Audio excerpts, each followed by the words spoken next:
The moment the wine touched my lips, the waitress's trembling hand brushed my shoulder. Her voice was barely a whisper, but every syllable cut through the noise of the restaurant like glass. "Ma'am, please, do not drink that." I froze. The candlelight flickered between me and my husband, Dustin, who was smiling, the kind of calm, charming smile that had once made me fall in love with him. 10 years of marriage, 10 anniversaries, and tonight he had chosen this expensive restaurant in the heart of Nevada to celebrate us. But the way his eyes darted between my glass and mine told me everything. My stomach turned cold.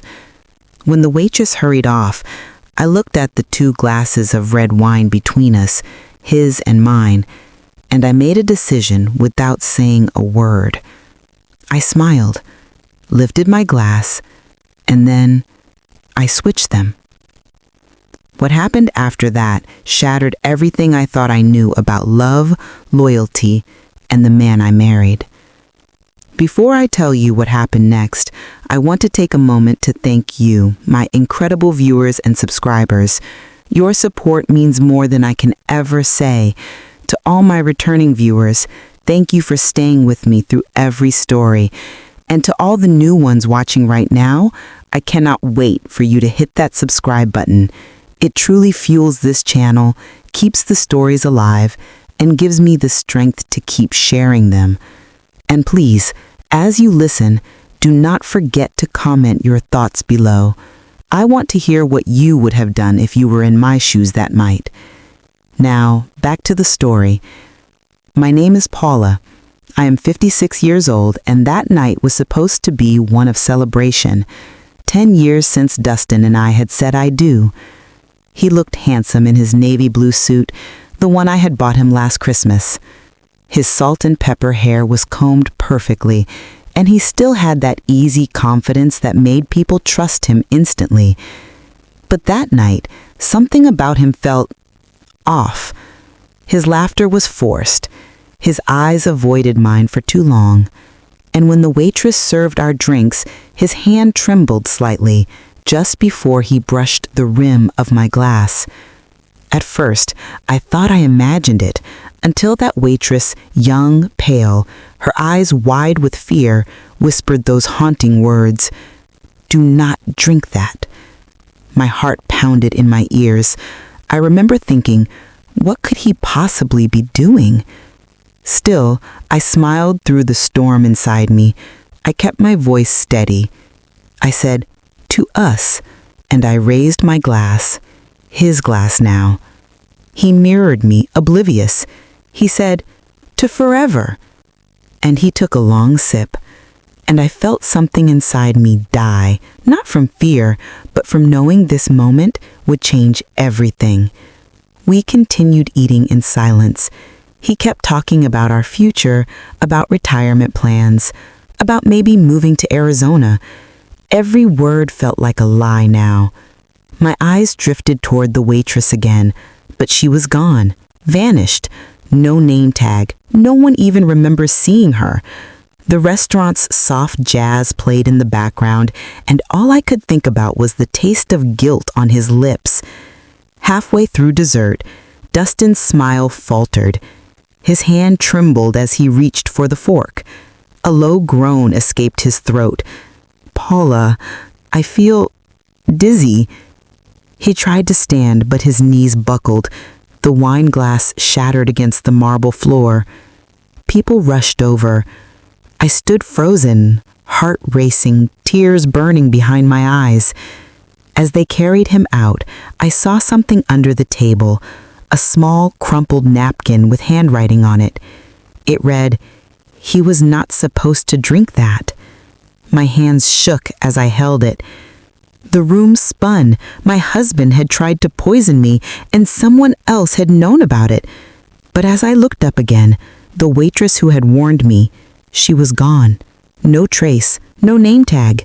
No one even remembers seeing her. That night, as Dustin was rushed to the hospital, I sat alone in the back of the ambulance, staring at my reflection in the glass. He was fighting for his life, and I was fighting to understand why.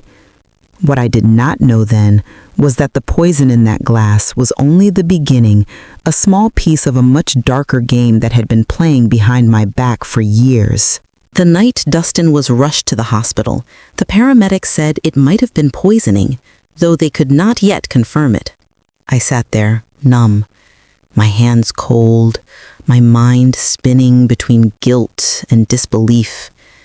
The man I had loved for 10 years had tried to end my life. But as I looked at his pale face on that hospital bed, tubes running down his throat, I felt no satisfaction, only confusion. Why me?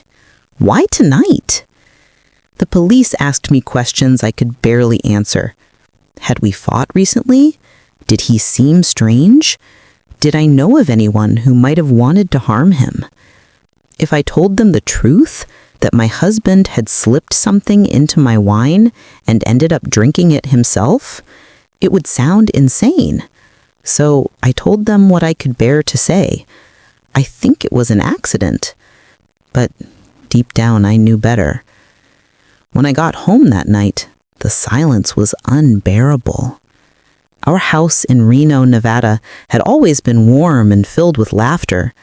Now it felt like a crime scene. The dinner plates from earlier were still in the sink. His jacket was still draped across the couch. And yet, everything about our life suddenly looked different. I started seeing the small details I had ignored for years. The locked drawers in his study, the sudden disappearances, the nervousness when the phone rang. The next morning, I opened the drawer I had always been told not to touch. Inside, I found a folder, thin, but heavy enough to crush every memory I had of him.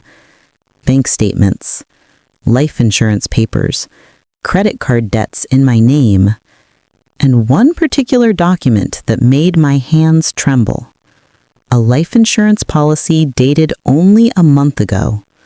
The beneficiary was him. The insured person was me. My stomach turned. The policy was worth $500,000. That was when I realized this was never about love. This was about money. For days, I lived between shock and rage. The hospital kept calling, saying Dustin was still unconscious, that his body was struggling to recover from the toxins. Part of me wanted to visit him, to ask him why. The other part wanted to forget he ever existed. But I had to know the truth. So I went to the restaurant. I needed to find the waitress, the woman who had saved my life. When I arrived, the manager looked confused. He said, "Ma'am, we do not have any staff number by that description. No one named Norma worked last night. Are you sure you were at the right place?" Norma, that was the name on the receipt. I pulled it from my purse and showed him. Her signature was right there. Still, he shook his head. "We have no one by that name." It was as if she had vanished into thin air. A week later, Dustin woke up. The police were already there. They wanted to know what he remembered. He said he could not recall much, only that he had felt dizzy, then everything went black. He played the part perfectly, innocent, confused, vulnerable. Even I almost believed him. Until one night, I returned to the hospital with some of his clothes, and I overheard him talking on the phone. His voice was low, but his words sliced through me like a blade. He said, "I told you I handled it. She was supposed to drink it. You said it would be clean." My knees went weak. I dropped the bag in shock. He paused. "No, I do not know what happened. Maybe she switched them. Maybe that stupid waitress." That was all I needed to hear. He had planned it, and he was not alone. That night, I called my lawyer, the same one who had helped us set up our joint accounts years ago. I asked him about the policy. He hesitated, then sighed. "Paula, I was not supposed to tell you this, But Dustin came to me 3 months ago. He said he wanted to make sure you were taken care of in case something happened. He seemed sincere, but now that I think of it, he said he wanted to make sure you were taken care of. He seemed sincere, but now that I think of it, his voice trailed off. Something in my chest broke. I spent the next few days going through every drawer, every cabinet, every file. The more I found, the worse it got. Hidden bank accounts, money transfers, strange emails. And then one message that froze me completely. It was an email sent just hours before our anniversary dinner, from an address I did not recognize. It read, "It is ready. She will not feel a thing. Remember, timing is everything." And below that, Dustin had replied, "Understood. I will handle it tonight." I printed it out, folded it, and placed it in my purse. That was when my phone buzzed. A new message appeared. No name, no number, just words that made my blood run cold. You were never the target. I stared at the screen, my breath caught in my throat. If I wasn't the target, then who was? Was it the waitress? Someone entirely different? Or was there a larger game behind all of this? One that Dustin himself might not have fully understood. In that moment, I realized something terrifying. I was not the only one being deceived. And whoever sent that message, they were still out there watching. For days after that anonymous message, I could barely sleep. Every sound in the house made me flinch. Every shadow made me wonder if someone was watching. Because if I was never the target, then who was? I printed that message and laid it beside the insurance papers and the email exchange between Dustin and his unknown contact. It was becoming clear. This was not just a husband's desperate act. Someone else had been pulling the strings. I needed to know who. The police investigation was moving slowly. They questioned Dustin, but without solid proof, he walked free after 2 weeks. He came home wearing that same polite, empty smile that used to make me feel safe. "Paula," he said softly, "let us just forget all of this. It was all a misunderstanding. I want to move on. We can go to therapy, take a trip, whatever you need." I stared at him. "Dustin, you tried to kill me." He chuckled, shaking his head. "You are imagining things. You are under stress. You switched the glasses, remember? If I wanted to hurt you, why would I drink from it myself?"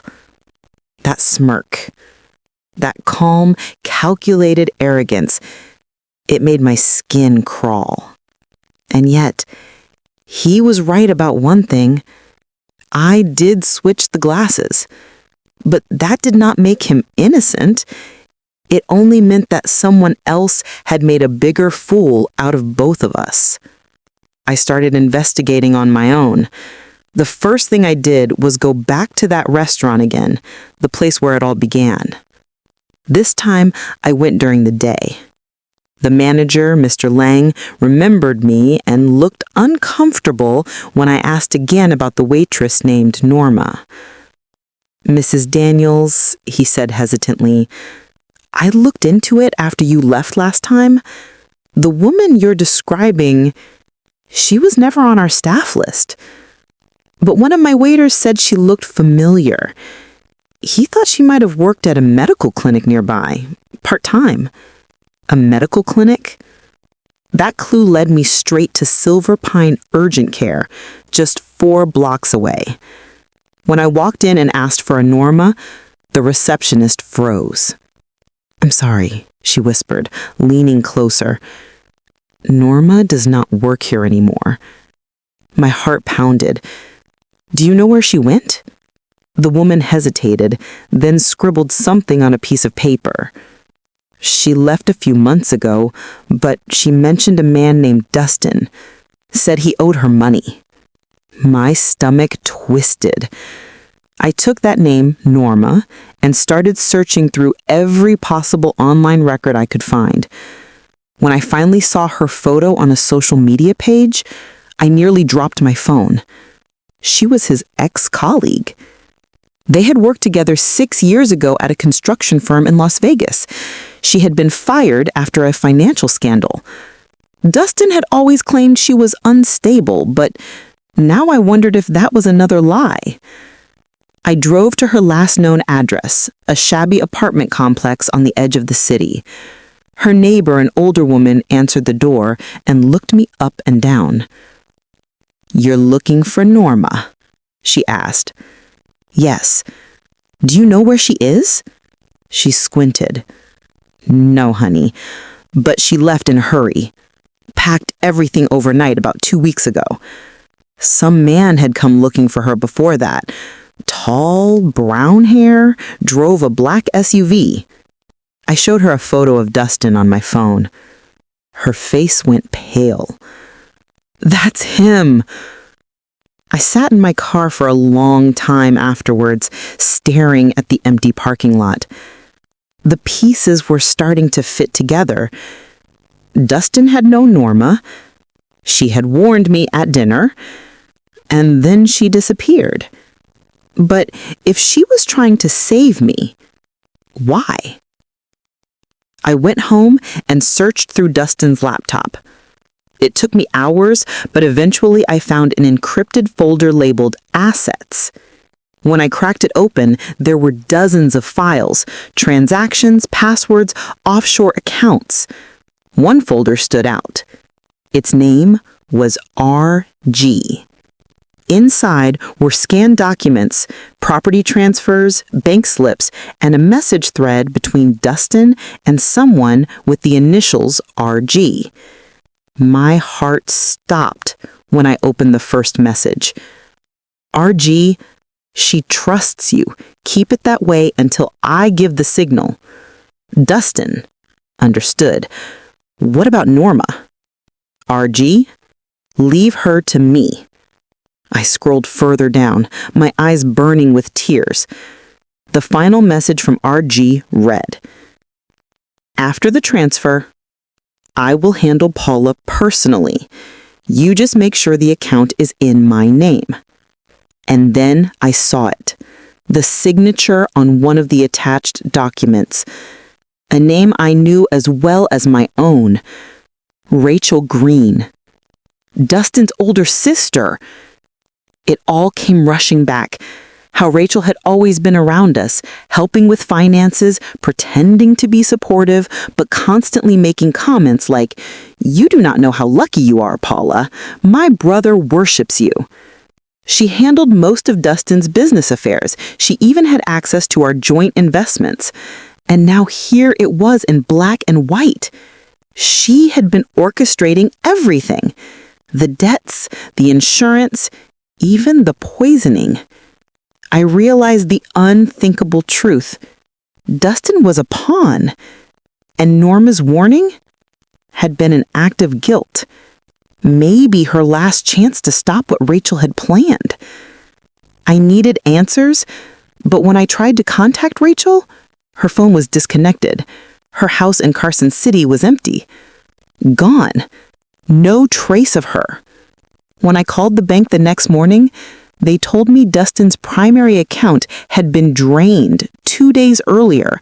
Every dollar gone. Rachel had vanished with it. That night, Dustin came home pale and shaking. He threw a stack of papers on the table and whispered, "Paula, she took everything." For the first time, I saw fear in his eyes. He looked at me and said, "My own sister did this. But she won't stop, Paula. You were not supposed to die that night. I was."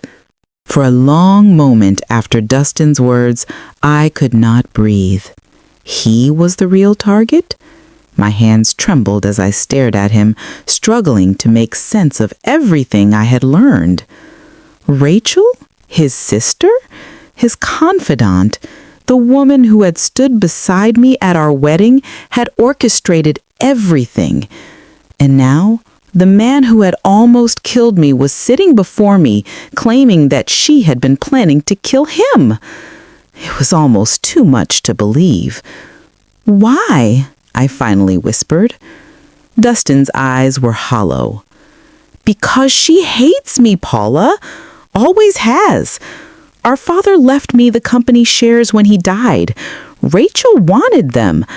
I thought she moved on, but she never forgave me. I owed her money, a lot of it, after some bad deals. She said she would help me fix things if I agreed to make you take out that policy." My stomach turned. "So you agreed to murder me?" His lips trembled. "I was desperate, but the plan was hers. She made me believe I would get the payout and she would erase my debts. But she tricked me too. She told Norma to make sure you drank it, said it would be painless. But I think she meant for me to drink it all along." The room felt smaller, colder. The air thickened between us. Every memory of their sibling closeness, the late-night calls, the shared secrets, the weekends she would come over to help with finances, suddenly made terrible sense. Rachel had been planning this for years, and the night Dustin collapsed at that restaurant was the night she finally won. 2 days later, I got a call from the police. They had found something. A burnt car 2 towns away. Inside it were Rachel's belongings, her phone, her bag, a passport, and a letter addressed to me. I remember sitting in that quiet office, staring at the envelope with my name written in her perfect, steady handwriting. When I opened it, I could barely read past the first line before tears blurred my vision. "Dear Paula, if you are reading this, it means you survived, which, honestly, I always knew you would. You are stronger than my brother ever realized. He took everything from me, my father's trust, my inheritance, my pride. I only wanted justice, but he was too cowardly to face the truth, so I gave him what he deserved. You were never supposed to be part of it. You were just collateral, a name on a document that gave me access to what was rightfully mine. But I should have known you would not go quietly. Enjoy what is left of the empire he built on lies. I am done with all of it. Rachel." The letter ended there. No apology, no remorse, only cold justification. I sat there, gripping the paper so tightly my knuckles turned white. The woman I had trusted, welcomed into my home, shared wine and laughter with, had looked me in the eyes for years while plotting to destroy us both. The police told me Rachel's body was never found. They believe she fled before the car burned. But deep down, I knew Rachel Green was alive somewhere, living under another name, carrying the same darkness with her. Dustin was arrested a week later for attempted murder, insurance fraud, and conspiracy. He tried to blame Rachel for everything, but the evidence was clear. He had played his part willingly. During the trial, he never looked at me once. When the judge sentenced him to 20 years, he simply nodded, as if he had been expecting it all along. And just like that, my 10-year marriage ended, not with divorce papers, not with goodbyes, but with the echo of a gavel in a cold courtroom. In the months that followed, I tried to rebuild my life piece by piece.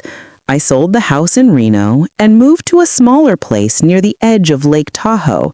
It was quiet there, the kind of silence that used to scare me, but now felt healing. I started volunteering at a women's shelter, listening to stories of betrayal, survival, and strength. Some of those women had been through worse than me, but they all had one thing in common. They refused to let the darkness define them. It reminded me that I had done the same that night at the restaurant, when I chose to trust my instinct, when I quietly switched the glasses. That one silent choice saved my life. Now, every time I look at a glass of wine, I remember not the fear, but the strength it took to keep my composure while everything around me crumbled. Dustin lost his freedom, Rachel lost her soul, and I found mine. Because survival is not about fighting loudly. Sometimes it is about being still enough to listen to the voice inside you, the one that whispers when something is wrong. That night, my instinct spoke, and for once, I listened. If you are watching this and have ever doubted your intuition, please never ignore it. It could save your life, just as it saved mine. And before we close this story, I want to thank each and every one of you for watching, for supporting, and for being part of this incredible community. If this story moved you, don't forget to like, share, and subscribe to the channel. Tell me in the comments below, what would you have done if you were in my place that night? Would you have trusted your instinct or the person you loved? Until next time, this is Paula, signing off, stronger, wiser, and finally free.